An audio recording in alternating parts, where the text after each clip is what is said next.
నిధివన్ ప్రేక్షకులకు స్వాగతం. గత అధ్యాయంలో పూతన వధ అనే అద్భుతమైన లీలను చూశాము. విషాన్ని తీసుకువచ్చిన రాక్షసి కూడా కృష్ణుని కృపతో మోక్షాన్ని పొందింది. కానీ కంసుని భయం మాత్రం తగ్గలేదు. యోగమాయ చెప్పిన మాటలు అతని హృదయంలో అగ్నిలా మండుతున్నాయి. నిన్ను సంహరించేవాడు ఇప్పటికే జన్మించాడు. ఆ భయం అతనిని మరింత క్రూరంగా చేసింది. పూతన మరణవార్త విన్న కంసుడు కోపంతో ఊగిపోయాడు. ఆ బాలుడు సాధారణ శిశువు కాదు అని అతడు గ్రహించడం ప్రారంభించాడు. అయితే గోకులంలో మాత్రం ఆనందం రోజురోజుకు పెరిగిపోతోంది. కాలం గడుస్తోంది. బాలకృష్ణుడు 3వ నెలలోకి ప్రవేశించాడు. ఆ సందర్భాన్ని ఘనంగా జరపాలని నందుడు నిర్ణయించుకున్నాడు. గోకులమంతా పండగ వాతావరణంతో కళకళలాడిపోతోంది. గోపికలు మంగళగీతాలు పాడుతున్నారు. వృద్ధులు ఆశీర్వాదాలు అందిస్తున్నారు. చిన్నపిల్లలు ఆటలలో మునిగిపోయారు. యశోదమ్మ తన కుమారుడికి స్నానం చేయించింది. అందమైన వస్త్రాలు తొడిగింది. పూలతో అలంకరించింది. అందరూ కృష్ణుణ్ణి చూసి మురిసిపోతున్నారు. ఆ చిన్నారి చిరునవ్వు అందరి హృదయాల్ని గెలుచుకుంటోంది. అదే సమయంలో కంసుని ఆజ్ఞతో మరో రాక్షసుడు గోకులం వైపు బయలుదేరాడు. అతడే శకటాసురుడు. అతి శక్తివంతమైన రాక్షసుడు. మాయారూపం ధరించడంలో అతనికి అసాధారణ సామర్థ్యం ఉంది.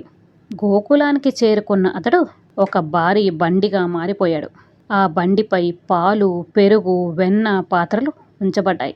అందుకే ఎవరూ అనుమానించలేదు. అందరికీ అది సాధారణ బండిలానే కనిపించింది. కానీ దాని లోపల మరణం దాగి ఉంది. ఉత్సవ కార్యక్రమాలలో యశోదమ్మ చాలా హడావిడిగా తిరుగుతోంది. అందుకే బాలకృష్ణుణ్ణి ఆ పెద్ద బండి కింద ఉన్న నీడలో పడుకోపెట్టింది. కొద్దిసేపు ఇక్కడే నిద్రపోతాడు అని భావించింది. చుట్టూ సంబరాలు జరుగుతున్నాయి. ఎవరి దృష్టి కూడా ఆ శిశువుపైన లేదు. అదే అవకాశంగా భావించాడు శకటాసురుడు. కొంతసేపటి తర్వాత బాలకృష్ణునికి ఆకలి వేసింది. అతడు ఏడవడం ప్రారంభించాడు. తల్లిని పిలుస్తున్నట్టుగా చిన్న చిన్న కాళ్లను కదిలించాడు. కానీ యశోదమ్మకు ఆ ఏడుపు వినిపించలేదు. ఆమె అతిథుల సేవలో మునిగిపోయింది. అప్పుడు బాలకృష్ణుడు తన చిన్న పాదాలను పైకెత్తాడు. అది సాధారణ పాదం కాదు. అది సృష్టిని నడిపించే పరమశక్తి. చిన్నారి తన పాదాలతో ఆ బండిని తన్నాడు. అంతే, భారీ శబ్దంతో బండి గాలిలోకి ఎగిరిపోయింది. చక్రాలు విరిగిపోయాయి. కుండలు పగిలిపోయాయి. మొత్తం బండి ముక్కల ముక్కలుగా చెల్లాచెదురైపోయింది. శకటాసురుడు తన అసలు రూపంలో బయటపడి ప్రాణాలు విడిచాడు. గోకులం మొత్తం ఆ శబ్దంతో ఉలిక్కిపడింది. అందరూ పరిగెట్టుకుంటూ వచ్చారు. వారి కళ్ళ ముంద ఉన్న దృశ్యం ఆశ్చర్యపరిచింది. భారీ బండి నేలకూలిపోయింది. అన్ని పాత్రలు పగిలిపోయాయి.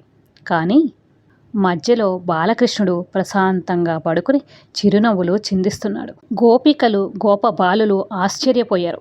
ఇది ఎలా జరిగింది అని ఒకరినొకరు ప్రశ్నించుకున్నారు. అప్పుడు అక్కడ ఆడుకుంటున్న ఒక చిన్న పిల్లవాడు ఇలా చెప్పాడు. కృష్ణుడే తన్నాడు. అతని కాలు తగలగానే బండి ఎగిరిపోయింది అని వారితో అన్నాడు. వారికి తెలియదు ఆ పసిబిడ్డే జగత్తుకు ఆధారమని. యశోదమ్మ భయంతో పరుగు పరుగున వచ్చింది. తన బిడ్డకు ఏమైనా జరిగిందేమో అని గుండె ఆగినంత పని అయింది.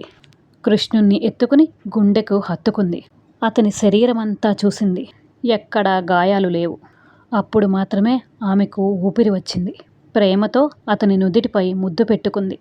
దిష్టి తగలకుండా రక్షా మంత్రాన్ని చదివింది. ఈ లీలలోని పరమార్థం ఏమిటంటే, శకటాసురుడు కేవలం ఒక రాక్షసుడు మాత్రమే కాదు. అతడు మనలోని పాత భారాలు, అహంకారం, జడత్వానికి ప్రతీక. మన జీవితంలో కూడా ఎన్నో శకటాసురులు ఉంటారు. పాత బాధలు, పాత జ్ఞాపకాలు, భయాలు, అహంకారం, మనసును నలిపే భారాలు. వీటన్నిటినీ మోస్తూ మనం ముందుకు సాగలేకపోతాం. కానీ మన హృదయంలో కృష్ణ చైతన్యం మేల్కొన్నప్పుడు ఆ చిన్న దివ్య స్పర్శ చాలు. ఏళ్ల తరబడి మోస్తున్న భారాలు ఒక్క క్షణంలో కూలిపోతాయి. పూతన వధలో కృష్ణుడు విషాన్ని తొలగించాడు. శకటాసుర వధలో భారాన్ని తొలగించాడు. మొదట మనలోని విషపూరిత ఆలోచనలను తొలగిస్తాడు. తరువాత మనల్ని వెనక్కి లాగే భారాలను తొలగిస్తాడు. అదే కృష్ణుని మార్గం.